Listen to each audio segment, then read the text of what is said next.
Hey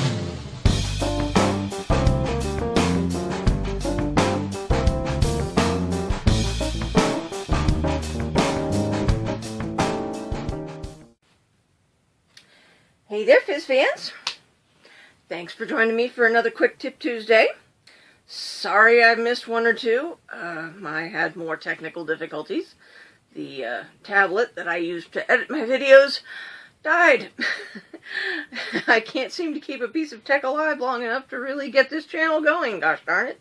I'm trying though. I'm kicking it in the rear and trying just for you. So, anywho, today's quick tip is free soda from canned fruit.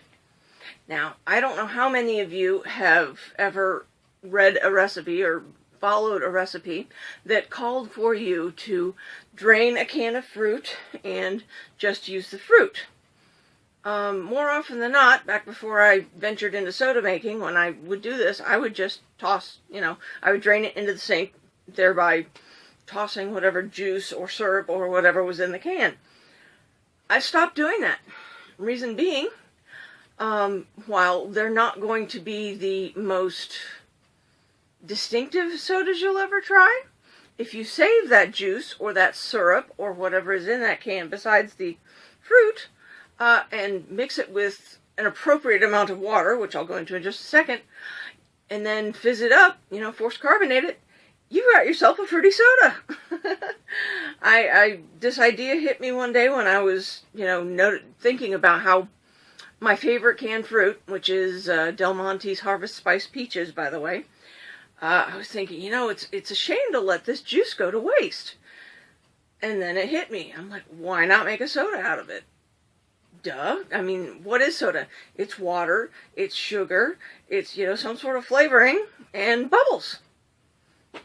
So, like I said, you take the juice, you drain it off, or the syrup, as the case may be. Some of them are heavy syrup, some are light syrup, and some are canned in juice. Juice, generally, you can fizz up straight or add maybe 3 parts juice to 1 part water to stretch it a little bit, and that usually does a pretty good job. The syrups are usually a bit heavier, and you can usually cut them by half with water.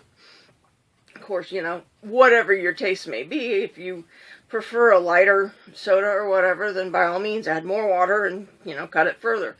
Just experiment and see what you like best. But there you go. I mean, instead of pouring that juice or syrup down the sink, why not make it into soda?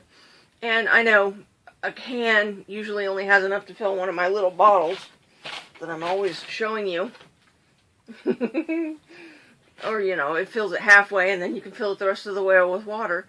So what I do if I want to make a larger batch is I take a container and I put, the juice or whatever in the freezer, or the juice or whatever in the container, and then put it in the freezer.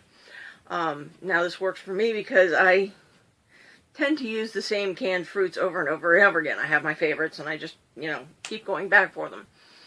Although it could probably work even if you change it up every time. You could have a Tutti Frutti soda. Why not? But anyway, that's today's quick tip. I thank you for putting up with my absence, and I hope you'll stick with me and give me a like on this video. Subscribe to my channel. And by all means, comment if you have any ideas or any favorite juices that you found or canned syrups that you found that you think will work especially well for this. And I hope you'll join me for next week's quick tip. And I shall be back with a soda review as well, hopefully here pretty soon. And once I get done with that, I also have some soda gadgets, to share with you. Some soda, some not so soda, but we'll get into that. So yeah, there is more content coming. Do not despair, and stay fizzy. See you around.